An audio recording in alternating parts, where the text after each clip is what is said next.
I always wanted to be a musician. In fact, a musician even when I had like a day job, you know. And I used to finish up. I remember that the last job I really had was a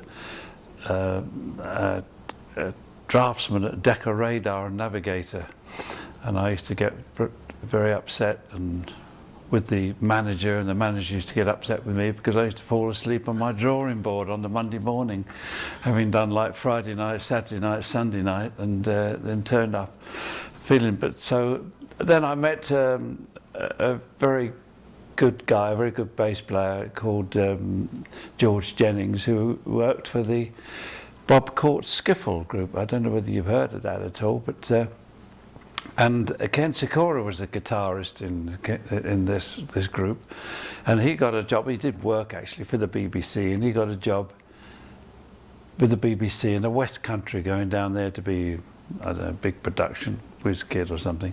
So they were looking for a guitar player, and George suggested me to Bob Court. So we were doing a gig once, and he turned up with about 14, you know, big records, and said, "Go and listen to those." And you know, so I took them home and learnt them and did the audition. And Bob said, "Fine, well, you start Saturday or something." So, and then being with Bob Court, we did this tour with Paul Anka, Paul Anka's first tour, and where he, I think, from the stories I heard and the look of him on occasions, he went from boy to man. Suddenly, and John Barry 7 was on the bill, and I got kind of friendly with John Barry, and we used to go out looking for Chinese restaurants and God knows what else, which were few and far between then. And then when that tour finished, about 3 or 4 months later, I got a call from John Barry because he knew that I could read music, and he got these television. In fact, he lost one show because the guys couldn't read, the guitar players couldn't read. So he asked me to join his band. So where did you learn to read music? Oh, my father was a music teacher and a general studies teacher. He finished up as a headmaster. My mother was a very fine singer, and they insisted that I learn the piano. So I started at the age of 5 on the piano, and when I got to 14, of course, this is when my father started playing in. Him and a neighbour formed a band, and of course my father played piano, the neighbour played violin, his son played saxophone, my brother played bass. And of course I didn't do anything because I played piano, so I learnt the guitar very quickly.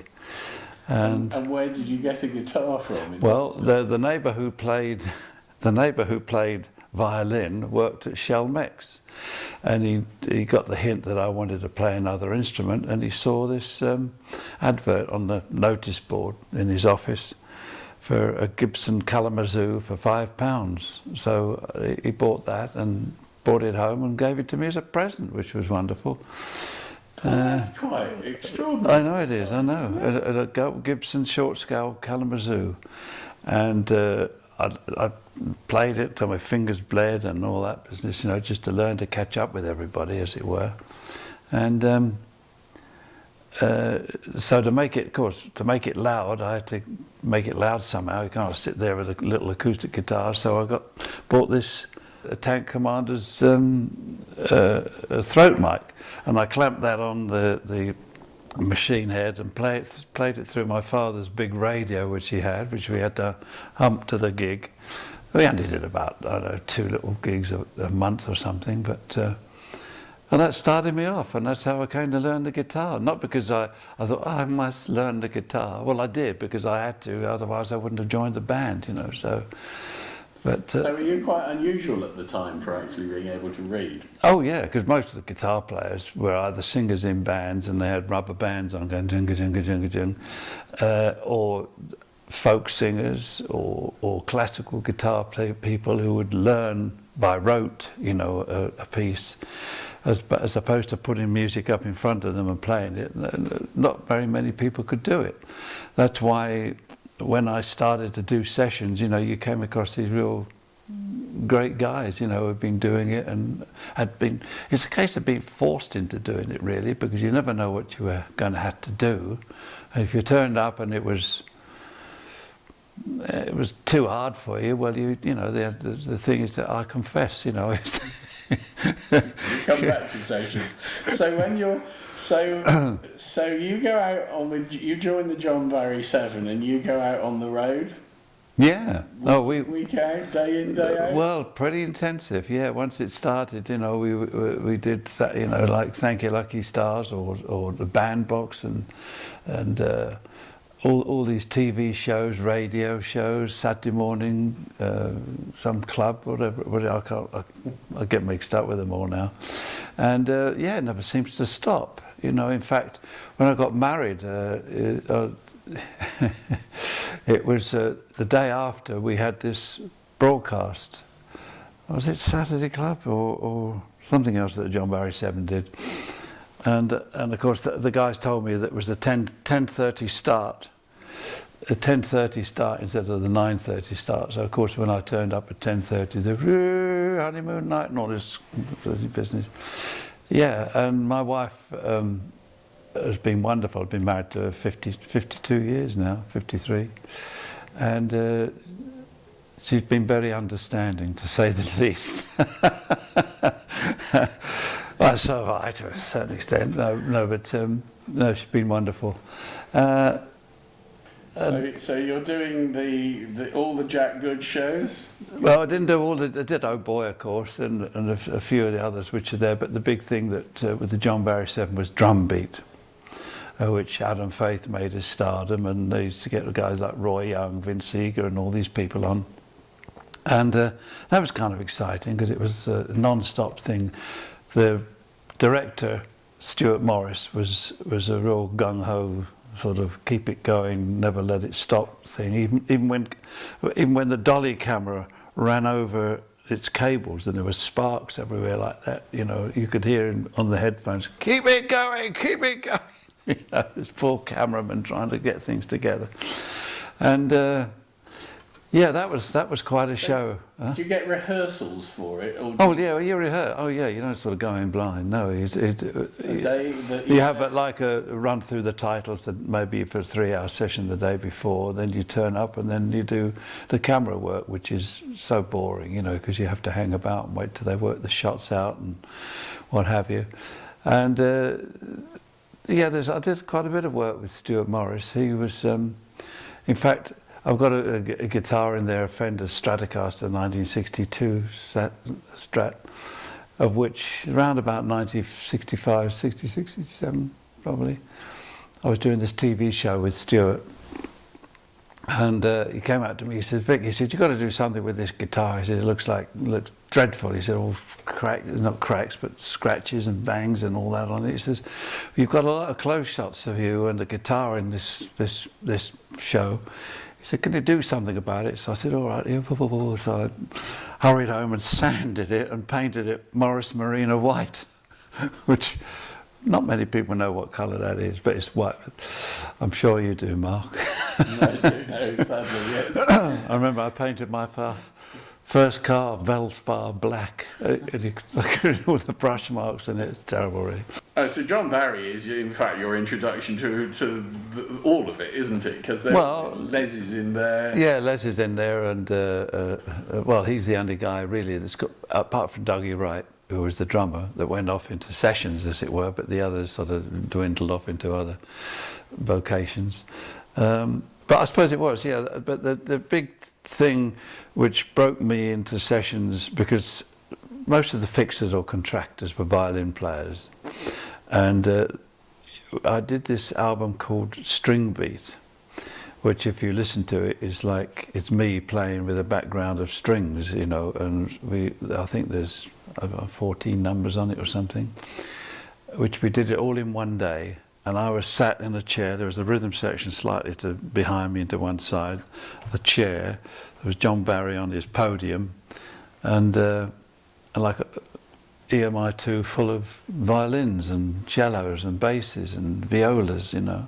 And of course the front row were all these stony-faced violin players, you know, looking at me. And by the end of the day they kind of warmed to me because most of it was sight reading, you know. So it was the audition of all time, you know, like all day long. So that was quite an important thing. And I suppose, yeah, well, John Barry was the avenue into into sessions, and I'm sort of, well, not grateful. I mean, he was grateful to me because he wouldn't have got shows if he hadn't have got, you know. So it's vice versa, you know.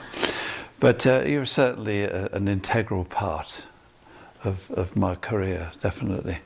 And did you have a guitar hero after you'd learned to play guitar? Did you have a hero? Yeah, American guy called Talmadge Farlow, on the same thing as Barney Kessel. He's a jazz player, but I used to love his style of playing and his comping and his rhythm, because there really weren't that many rock and roll guitar players around, you know. I mean, so you had to make it up as you went along. Which I kind of did, so and still do. Which is a recurring theme, actually, with everybody I talk to. You go, why did you do that? I don't know, it seemed a good idea. A good idea at the time, yeah. And he said, oh, that works, I'll try that again. And then, yeah. So how old were you when you joined John Barry then? I must have been 21, something like that. 21. I started playing guitar when I was 14. So I had 7 years of... 21 out of Worcester Park. 21 out of Worcester Park. All the number ones. Jimmy Page out of Epsom. Well, that's right. Yeah, it's funny. Actually, there's quite a few. I think Clapton comes from there as well. Yeah, in fact, I saw about 3 or 4 years ago a list of the guys that came from the west of London, you know. West and southwest side of London has a phenomenal production. I remember Jimmy Page, because he used to, you know, when he first started doing sessions, I worked a lot with him, you know, and because he used to get paid in little brown packages with the money folded up, you know, and no details, no tax or anything. And he said, what do you do with your money, Vic? So I said, well, I don't know, put it in the bank and got a house to keep going and all that. He said, I haven't got any expenses, I live with my mum and dad. So I said, well, what are you doing with your money? So he actually said, well, I'm putting it under the mattress. I thought, well, that's the first time I've ever met anybody who's actually put money under the mattress, you know. So that's what Jimmy, of course, now he need rather a large mattress to put all his money under now. What's he got, about 58 million or something? Quite a lot of mattresses, probably. Oh, yes, yeah. Yeah, I mean, it's a fascinating era, though, because... And everybody's unknown, and you're not allowed to be known, are you? Well, you're not supposed to be known, but there's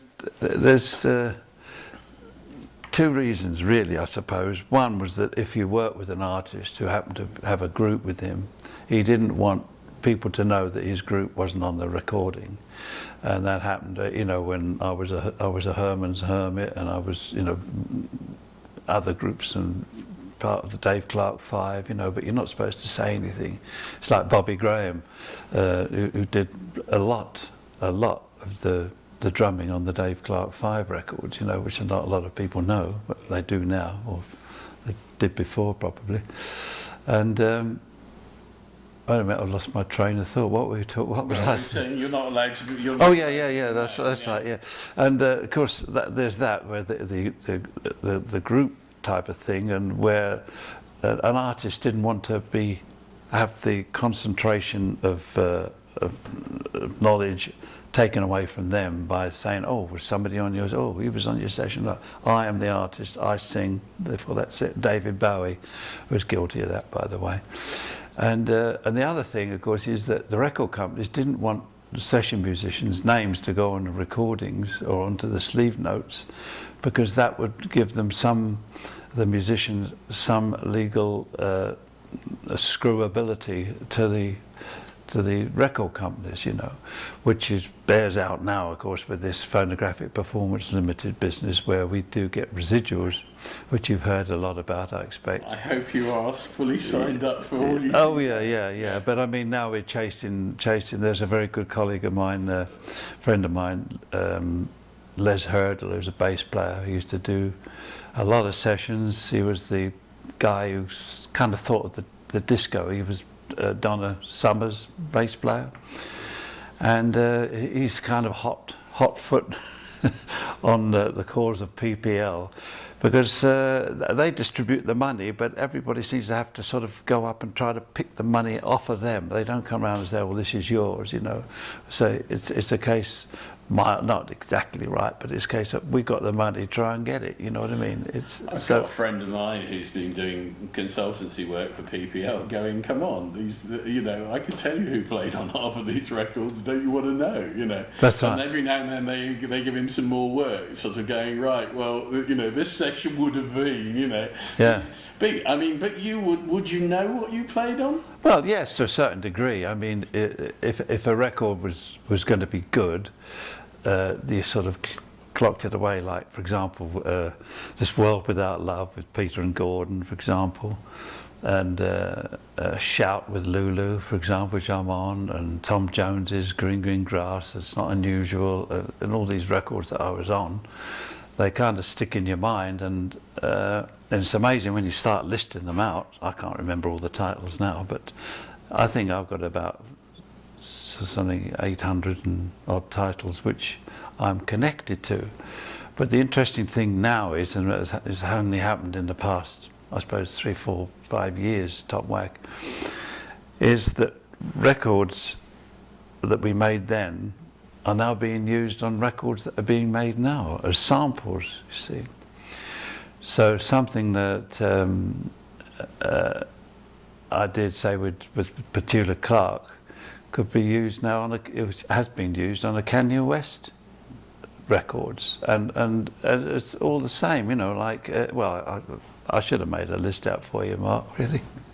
It's important. Well, I mean, well, it is. And Clem Cattini's sort of favourite, if I'd known it was going to be as popular now, I'd have bloody well enjoyed it more at the time. Oh, that's right. Yeah. Well, see, Clem, did you know he's just had a new hip? Oh no, I must have seen him before he'd had that. Yeah. He's just. I just spoke to Les this morning, and he spoke to Clem, and he's just had a new hip, and he's walking about on crutches, you know.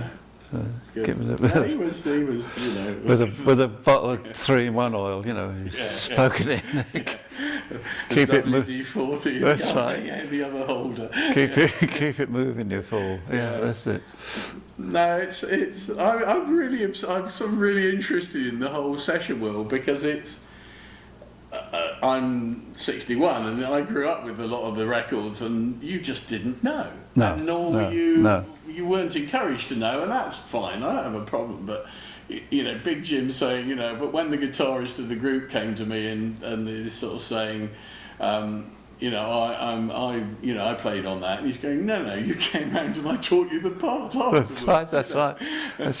Well, you know, when I just mentioned it, didn't I? The Herman's Hermits things, you know, like Silhouettes, you know, I can remember doing that down in the studio in Kingsway, in London there, and the guitar player looking through the window at me playing my part, because he didn't know what it was until of course then they get their record and scurry away. They're all good guys and all that sort of business, but the producers didn't want to afford the time for these guys to get to grip with the part, you know, whereas they just put it in front of you and you play it and they say, oh no, you know, a little bit, and all this. Oh, okay, you know, but they don't want to go da da da, you know. So like so many pounds an hour. It didn't work out too good for them. So are you employed by the record company, the producer, the artist, or the fixer? Who well, the fixer fixes you, like an independent fixer like Charlie Katz or Harry Benson or Alec Furman or one of these people. They would be working, say, mainly for the musical director, because the record company would have the artists, and then the record company would fix the session for the artist. They'd fix a musical director. Then the musical director would ask the contractor to fix the orchestra, because mostly they would say EMI would use their studios, or Pi or Philips would use their studios. And so basically you work for the fixer. Now that was okay until, you know, income tax people start to sniff about, and then of course VAT and all that business. That was all, everybody writing the invoice out, because most of the guys that were doing the work were well over the limit for joining VAT, you know. So, but basically you work for the fixer, and then the fixer would report those names to the record company, and then the record company would do what they wanted with them, either put them on the album cover or list them somewhere. They are somewhere, but of course when I mean, Sid Margot was a contractor who did so much work with John Barry, and when he died, Sadie, his wife, she destroyed all his records. They wouldn't backtrack, you know, until '58 and then say you owe us this money. No, because as I say, it was petty cash money, and of course a lot of the violin players were doing everything. You know, they bought houses with this petty cash. They did very well. So how many sessions a day are you doing? Well, I think the most that I ever did was like a five in a day, which was a jingle or commercial in the morning, and then 3 recording sessions and a couple of overdubs on the way home, you know. And then you get back, and I was just, you know, saw the back of Judy's head for years. I know. So, oh, it's you. But yeah, that was quite normal. Of course, then you get the TV, which would be all day long, you know, start at 10 o'clock and go through till 9 o'clock at night perhaps. And then the broadcasts. And the funny thing is that people would offer you a series. They say, "Oh, you can do this series, like a Lulu series." I said, "Yeah, you'd like to take it, but being locked in for 13 weeks all day, or for a day and a half sometimes, you'd be losing some really good sessions. You know, maybe an afternoon of jingles, and then you know, a film session with residuals and God knows what else." So it was a funny game, and I remember coming home one Thursday or something. I was kind of exhausted. I got to the point at one stage when they came out of the studio, I remember at Phillips, sat in the car and started crying. I was so exhausted, you know, at what was going on. But then, you know, 2 kids and a mortgage, off we go again. And of course you've got to be able to do the job. That's the main thing, you know, and be adaptable, you know. And did you do any Beatles work? Or? Yes, yeah, I did. I'm the guitar player on Hard Day's Night, you know, when Ringo's walking about at the end of the film. That's me playing. I also did an album with McCartney called Thrillington, which nobody's ever heard of. You sound like you. I worked at EMI. Oh, did So yeah. Oh, did you? That's right. Oh, yeah, no, I worked at Beeb Warner's, EMI. I've managed bands. I'm more than you know. Yes. I Okay. have been around. Thrillington. So and other bits and pieces. Chad and Jeremy, and of course Peter and Gordon. They were mixed up with Paul McCartney. But I must admit, the Beatles, kind of guitar-wise, they did all their work on the thing. They brought in a lot of extras, trumpet players and things like that. I remember driving up to London one morning, and there was this program on, and there was this big hoo-ha about groups using session musicians and all that. And there was George Martin on the radio saying, the Beatles never use anybody at all, you know. He said, we don't do it. He said, session musicians, he said, they're like robots. They don't know what to do unless you actually stand in front of them and tell them what to do, you know. And I was listening, what's this asshole? Oh, so what's this guy on about, you know? And he said, oh yeah, he said, because he left out the fact that Andy White was the drummer who was on the first 2, you know, Let Me Do or Love Me Do or whatever. He was the drummer, and Ringo was there with the tambourine. So I remember then about 3 weeks after this, there was Andy White was under them, and I forget the bass, myself and the keyboard player. We had this session with George Martin, and he turned up, and we said, hit him with his facts, you know, that we're just zombies, you see. So he put the music out. Here's a guitar player. And he said, okay, here we go. Then 1, 2, 3, 4. So we jing, jing, jing, jing, jing, jing, jing, jing, jing. You know, this. And the drummer's going boom, chick, boom, chick, boom, chick. So he said, okay. He said, so you heard the broadcasters. That was all taken out of context, he said, which it wasn't, of course. And so after a couple of minutes, our professionalism took over. But I did quite a bit of work with George. He was a nice guy. Come on, we'll do the Monty Norman story and the Doctor No. So is it Monty Norman or is it John Barry? John Barry? No, well, the way the Seven, or John Barry got involved with Dr. No and the Bond films was that we did a film with Adam Faith called Beat Girl, which was, you know, accepted and acceptable. And Peter Hunter was the editor of for the Broccoli's. He'd seen the film and he wanted that sound for the opening of Dr. No, but Monty Norman had gone, because Dr. No was set in Jamaica, I think, yeah? And Monty Norman had gone across there to Jamaica with a bottle of rum and a tape recorder, and came back with a few bongos and bits and pieces, you know. And there was nothing, according to the Broccoli's, dynamic enough to open a film with, you know. And I don't know how far ahead they saw, but they wanted something a little dynamic.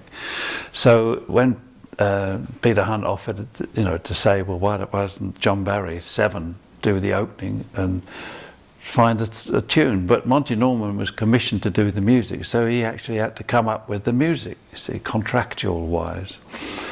So he scurried off home and he came back with this song that he had for another show. He wrote shows. He was a good show writer, you know, not so much films. And and I remember I went around. John Barry called me up because he lived in Earl's Court and I lived in Finborough Road, you know, which was so far. And he said, oh, come round here and have a look at this. Well, so I said, all right. So I shot round there and he had this scrap of paper which had been scuffled on, you know, and he said, we've got to make something of this. I said, oh goodness, you know. So you know, we talked and discussed it, and he did an arrangement, and I kind of interpreted the melody with the guitar, and because we added notes, because the actual tune was da da da da da dee dee da da da da. It was like, thank you. So anyway, you know the finished result, and then we went in a hastily arranged session, and the James Bond theme was born, and it sort of followed me down through 50 years, which has been good, and other little things have come from it, but not as much. Funny enough, in the latter years now, in the last, say, 10 years, it's been growing in connection with me more than it was back then, you know, because there were so many things that I did that people said, oh, I saw you on that session, I want you on this one, and all that sort of business, you know. So, but it was certainly a theme and a sound that changed the spy movie genre, you know, into something that was exciting. Prior to that, they really weren't exciting type of music, you know. And did you get your £3.95 or whatever it was session fee? No, £7.50, which is about $15, isn't it? And as I said on that TV thing, I've spent it now. Yeah, just spent it. 15. It's ridiculous, isn't it? I know John Barry got £200 for doing the arrangement and conducting the session, you know, which was all kind of union rate or something. Somebody told me that the Musicians' Union actually negotiated that you guys would get a fee rather than a percentage, because they thought that the fee would be larger than the percentage. This is how perspicacious and forward-thinking they were. But the MU actually turned down the musicians getting a percentage in exchange for a flat fee. Well, I've not heard it exactly like that, but I can tell you that in the past, the Musicians' Union did the session musicians more harm than good, much more harm than good. you know. In fact, I was told, you know, that I was earning enough anyway for them to bother with us, you know. And I said, what are you talking about? He said, well, you're doing fine, aren't you? What about the guys out doing the gigs on the road and all that? He said, I said, but I'm doing work that needs to be compensated. Oh, you know, so, and they didn't understand. And the people who worked in the union offices had no idea what the business was like. And the session section was fixed up, introduced because all the guys started to moan to the extent where the union thought we'd better do it. So we started a session section, which I was on it, and guys like Judd Proctor and Alf Bigden and all these people were involved with it. And at the beginning, everybody had to be sort of like sponsored and then mentally auditioned to be, say, did you? Oh yeah, I saw him on everything. Oh, okay, he's in. And they used to let like about 30 guys in every month, you know, to this session thing. He said, and then this Don Smith, who we nicknamed Dr. Death, he said, oh, that's all right, we've stopped those meetings now. He said, so everything's fine, you know. So about 6 months later, at that time there was about 400 guys in the session section. And I saw some paperwork, because I got involved with the union a bit. I saw some paper, and it's 3,228 people in the session section. I said, what is all this? They said, oh, well, that's what we know, people have applied for it and we can't stop them, we can't turn them down. Their idea was to make it so big that it you know, it was silly. Nobody knew what they were talking about. In fact, there's a drummer called Ray Cooper who lives in Florida right now. He's knocking on a bit. He got a check. He got a, I don't know, check for £30 or something. And stapled to it was a guy like Dave Cowper or something. Obviously, the secretary who sampled these included this other guy's thing in it for like £3,000. You know, we all started divvying it out, and we did some research on this Cowper. And he was an accordion player from up in Leeds who'd never been in a studio, but he knew people in the union. You know, so that's. As corrupt as ever. And it used to stop all the American bands coming into Britain and all the American musicians coming in. Oh yeah, I mean, if the Basie band had to come with a 16 or was it a 17-piece band, the place had to hire 17 musicians, English musicians, to sit around and do nothing while the Basie band played, you know. Yeah, they've got a few stories about all that, yeah. So what sort of equipment do you start off with, and what equipment do you actually gravitate up through then?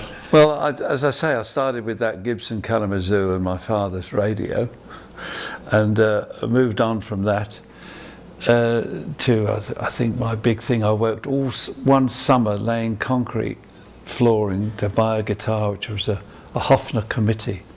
And of course my hands were like like labourers' hands. I could hardly play, but I got the guitar with a case, and that was the thing with electric.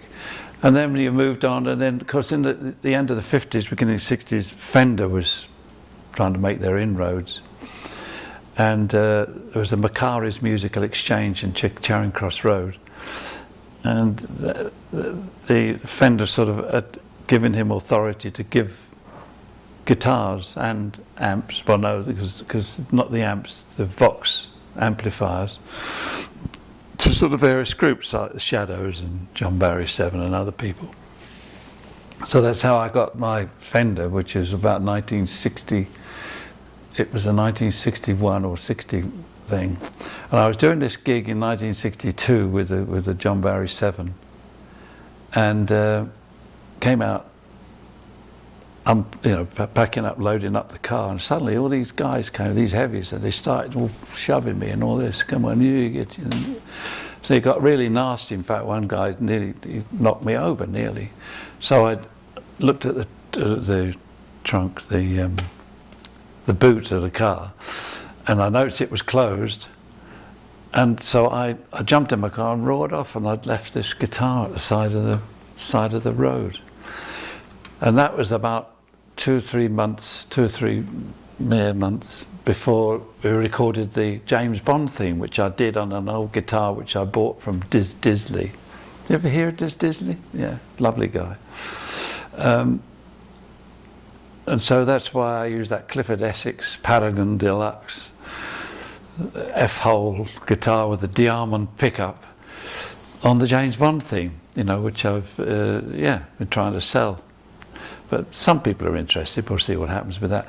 But then of course I had to get an acoustic guitar, so I got a Martin guitar and a 12-string, an Epiphone 12-string, a Vox Electric 12-string, which is terrible to play, which I did World Without Love on with Chad and Jeremy.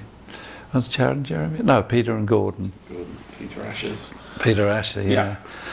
And that's another example of PPLs. They wouldn't believe I played on it. So they said, well, what proof have you got? I said, well, I mean, the people, one of the guys was dead. I can't remember who the other people were on it. I said, but I was on it. They said, well, they'll have to have more proof than that. Nowadays, of course, the guys are doing very well out of it because everything is documented. When VAT came in 1973, that is when the union should have stepped in and demanded that all the details of the session should be written on the invoice. But the invoice would be sort of Charlie Cats, Pie, 2 to 5, you know, like £22 or something, and give it to him, you know, and that was it. I mean, that meant nothing. But if it had been like, you know, 3rd of August 1974, Tony Hatch, Petula Clark, or whatever it does, the titles were, you know, then here it is, you know.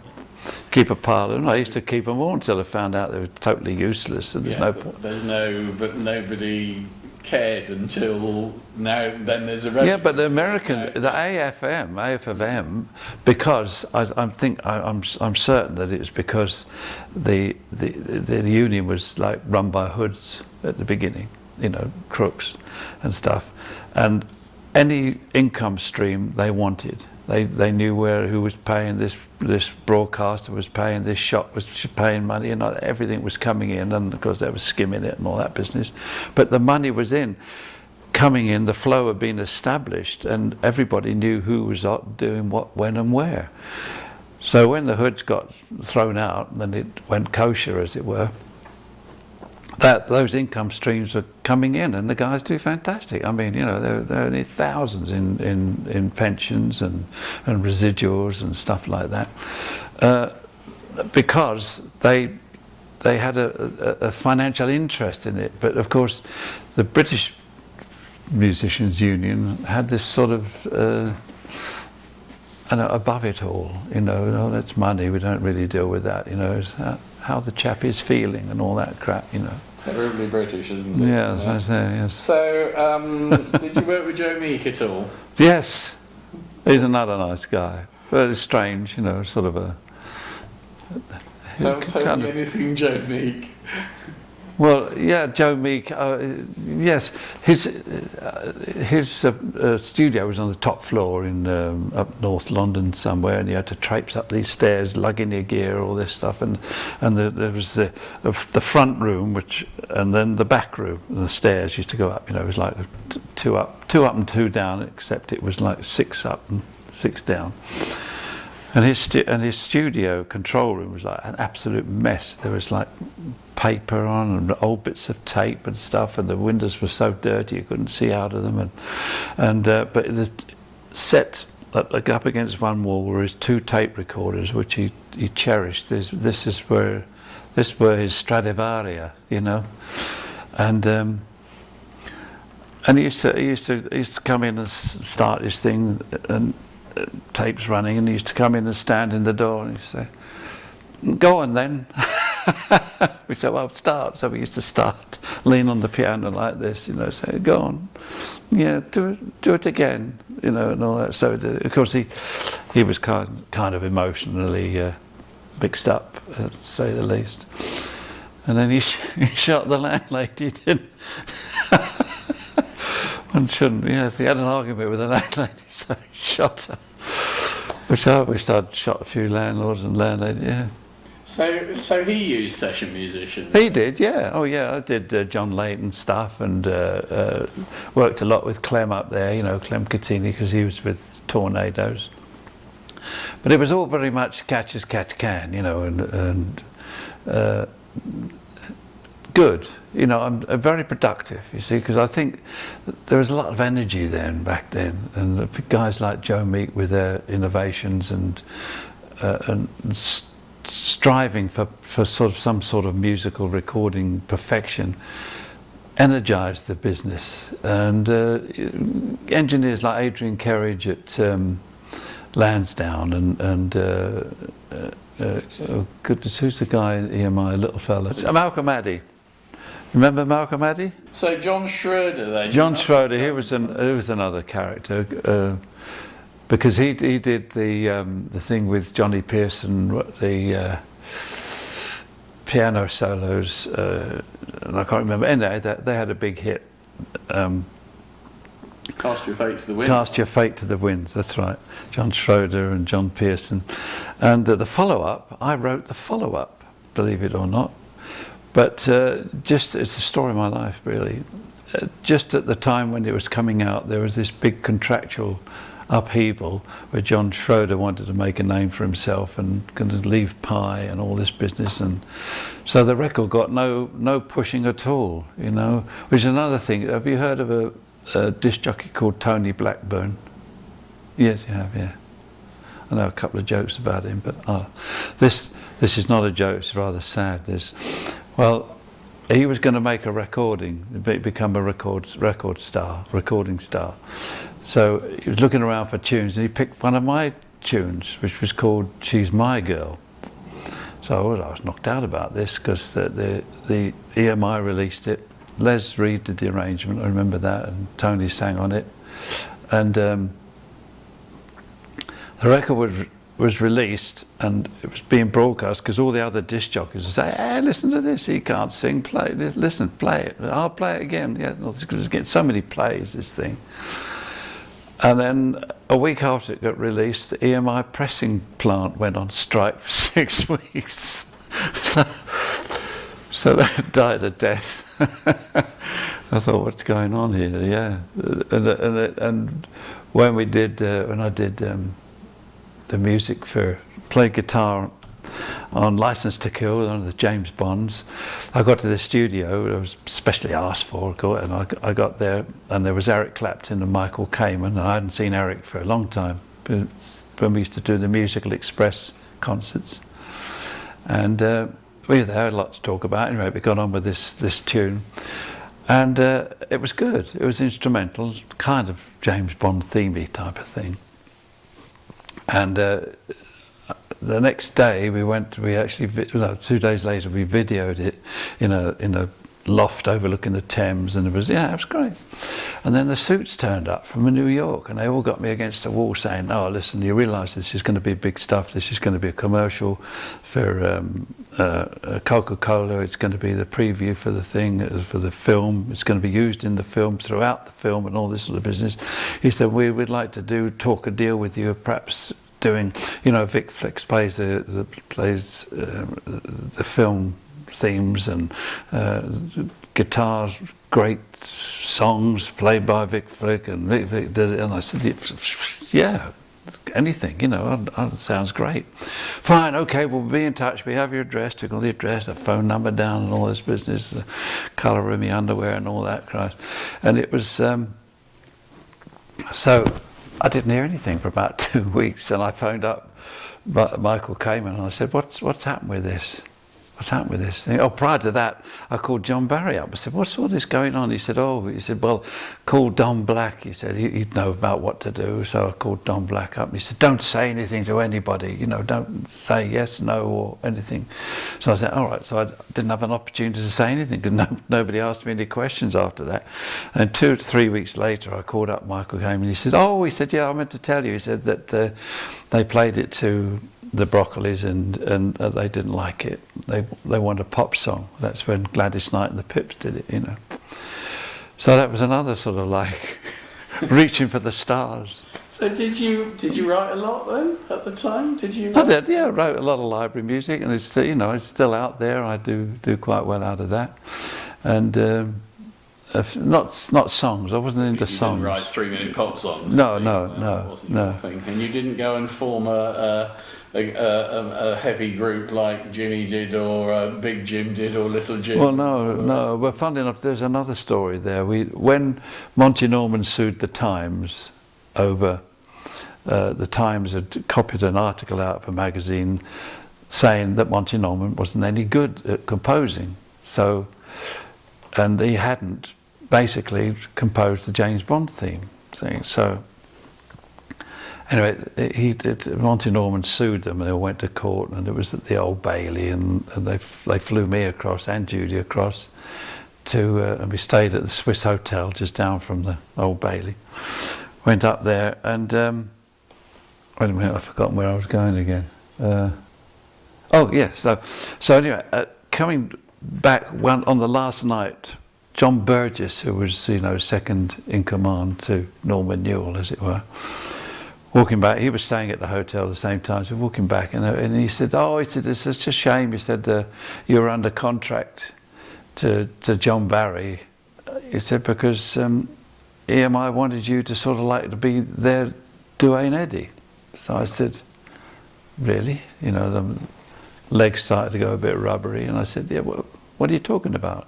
He said, no, well, we asked John Barry and Evie Taylor that can we use Vic to be a solo artist? And they said, no, he's under contract to us, you know, keep hands off and all this. Only because the whole John Barry 7 was me playing in the front of it and the guys at the back doing the backing most, you know, like 90% of it was. So that came as a bit of a shock, I must admit. And John said, oh dear God, he said, what have I said? He said, I didn't know you didn't know. I said, of course I didn't know. I said, no. Do you think I'd have turned it down? I wasn't under contract, that's the thing. It was just come and join my band, and I did. So, that's showbiz, man. So, really, your last set of career is what's the rock and roll moment? What's the thing that you look back on it all? I had 2 absolute near misses on the road when I was driving. Amazingly that I'm still here, and a few others, because we used to do a lot of miles from 1959, I suppose, through to 63, 1958 through to 63 when I left.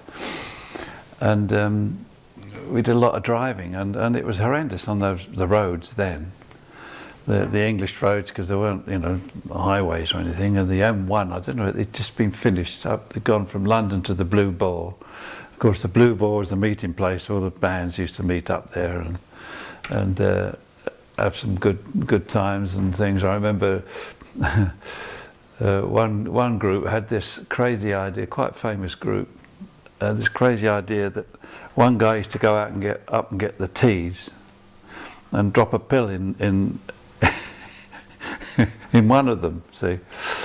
So, and he didn't know whether it was the driver or not until you know, about a third the way down the M1, and the thing was, and he was singing and the band was going all out, you know, but anyway, that's the kind of crazy things he did. And but oh yeah, I remember coming over a hill.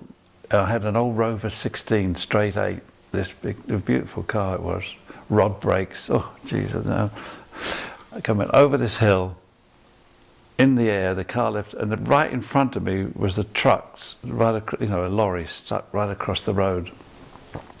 So as I landed, I went off the road through this wood, which had trees in it, went through all these, must have passed about 10, 15 trees, came out onto the road again and carried on. Now, I mean, what is the chance of a big car going through a wood without hitting a tree, I ask you? And another one, I think it was Bawtry. There's a name that conjures romance, and Bawtry.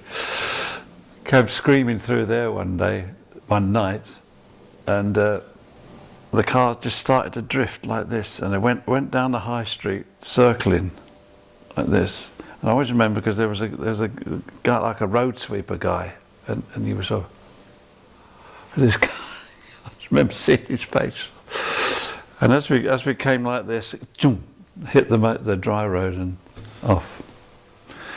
And there's a few others, and you know, like one or two perhaps fights in dressing rooms and horrible moments in studios, but overall I was very lucky. You know, I worked with great guys, great musicians, great guitar players, people like Eric Ford, Judd Proctor, and well, you know, even like Roland Harker. We all had a little bit. Roland Harker was a classical gut string guitar player, and he was brought in to do these sort of things.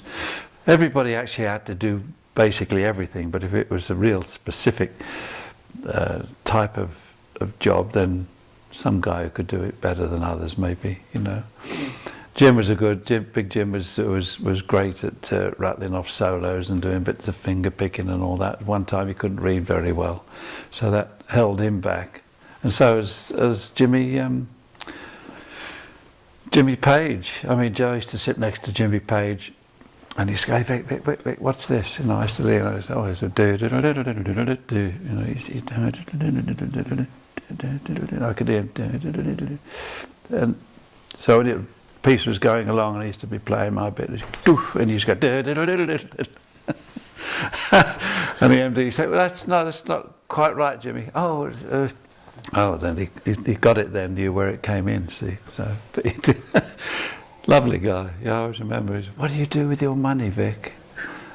"So I put it in the bank and pay bills." "Oh, well," because that's when he lived at Epsom, you know, with his mum and dad. Dear, oh dear. But I can't, you know, I mean, there's so many in that thing of doing the Royal Command. Your book, that's good. Yeah, yeah, doing the Royal Command performance was good. I did 2 Royal Commands for, one's with John Barry, 7, and another one with Joe Loss, his orchestra. That was something else, because the stagehands had plugged all the amps into this big sort of connection box that was like made when they made the Ark, this thing, you know. And of course, every time the drummer hit the bass drum, it went, you know. And Rose, oh dear, I forget, Rose Brennan, was it? She came on to sing this waltz thing, 3/4 number, and of course it was jing, jing. She's finished up laughing, and of course Joe Loss was going crazy because the Queen was sitting up there or somebody, you know, and he was very royalty orientated. So the changes in equipment have a huge effect on the industry? Yeah, but it's difficult to keep up with what's going on. You know, I see I get the magazines, guitar magazines, and the amount of equipment that's out there is fantastic. But you see, I write now with the computer and all that, and I've got stuff and samples of instruments and virtual guitar and all that, and sometimes the virtual guitar sounds better than the actual guitar, you know, because being able to play keyboards and a guitar, I know what's not possible on the guitar, so I don't play it on the keyboard, therefore it gives, you know what I mean, that sort of thing. And it's sad, I feel, you know, when I call up like a brass section or something and build a brass, you know, I think, oh, I'm doing like 4 guys out of work, but well, everybody's that's what it is. That's what it is now. You know, everybody's sampling everybody. You that's know, right. That's right. David Bowie Let's Dance drum track that was nicked off something else that has now been nicked more times. Oh than, God! You know, I mean, there's court cases going on with people going, no, that's sampled from my sample of that sample. That's a sample of a sample of a sample. Oh yeah. Well, there's Les Hurdle. It might be. Well, you're going back there now. Going back. How long are you staying in LA? Only a couple of days. You'd be good too. Okay, you have to give me 3 more people, so we'll do it for next time. Yeah. Les Hurdle is he's got like 2,000 or 3,000 samples that he's tracing through. He drives PPL mad, and we're both in on it together because the management of PPL are really, they're accountants, but because they're accountants, you cannot understand the method of accountancy, which is so juvenile. I don't know.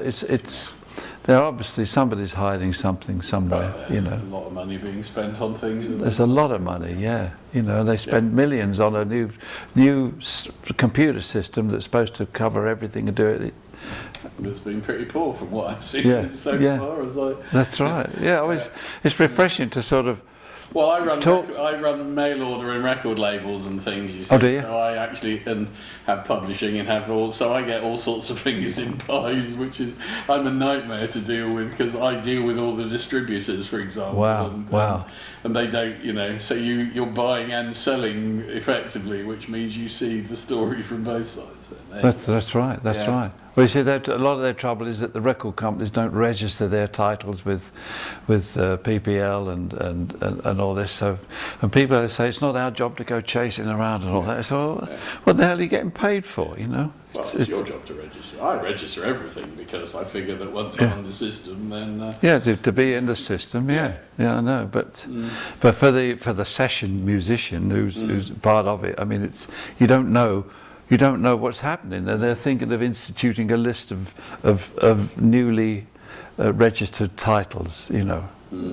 So people, actually musicians can see it because most of it is all done in secret, you know. It's a shame. Was it very mobbed up in the industry in Britain at all when you were doing it? We know that America is incredibly mobbed up. Was it? No.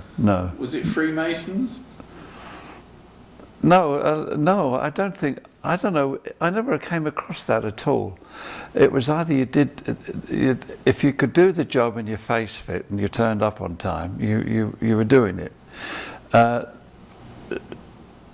classic remark, of course, was when I complained to Charlie Katz about the porterage and goodness knows what and what else was being paid for, and I said, should I talk to the record company?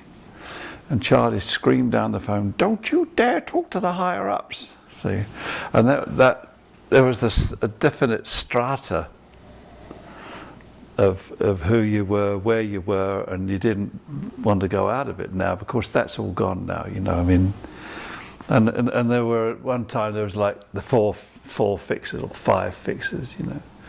But then, as the universities got, I suppose, more liberal or whatever it was, they branched out into this entertainment industry, the record producers and the arrangers and God knows what else. And you got these young kids coming out, all with a friend who knows a friend who's got an artist who's going to produce it, and he knows a friend who knows another musician, so he's the fixer. And it went from like 5 to like 35, 40 people all fixing. And so the whole business kind of collapsed, you know. It got decimated, you know. And who ran your book of bookings? Who did? Well, Judy. She did. Yeah. She ran the diary. Yeah. And how did you communicate with her? Would she just give you a list of what you were doing? Well, I'd see what was going. I remember I was going to tell her I came out one Thursday night. I don't know why it was a Thursday, and I was so exhausted. Managed to park the car in the garage. And I said, "Oh, Jesus, that's it." And I knew I had Saturday and Sunday off. She said, "Well, Charlie said, I want Vic on these sessions. I know he's not working because I wouldn't, you know, it's going." So I said, "Oh, anyway, I did them." But the thing is, the funniness is, this violin player had 2 weeks holiday, you see. So he said, this is how severe it was with the violins anyway, you know, who lived in trembling fear of Charlie and Harry and all these people. And so he said, "I've got 2 weeks off next month." Okay, I was fine, because Charlie talked like that, you know. So anyway, by mistake, Charlie called him up while he was supposed to be on holiday, and he said, I thought you were on holiday. You were going away somewhere." And his father said, no, he said, I felt like I'd have some time at home. You see, want time at home? You've got it. And he never called him for a year. Poor bastard, didn't have any work for a year. Of course, everybody knew about that. Then they were like, oh. It's just amazing stuff, yeah. And I remember standing, Jim Sullivan and myself were in this toilet in the studio at the back of Baker Street. And Harry Benson came in, you know. And Jim said, "Hello, Harry, what you doing there?" He said, "I'll come to see the session, see what's going on," you know. So I said, "Are you busy?" "Busy? Yeah, I'm busy." I said, "Well, you haven't called me." I said, and Jim said, "You haven't called me." He said, "You boys earn too much anyway."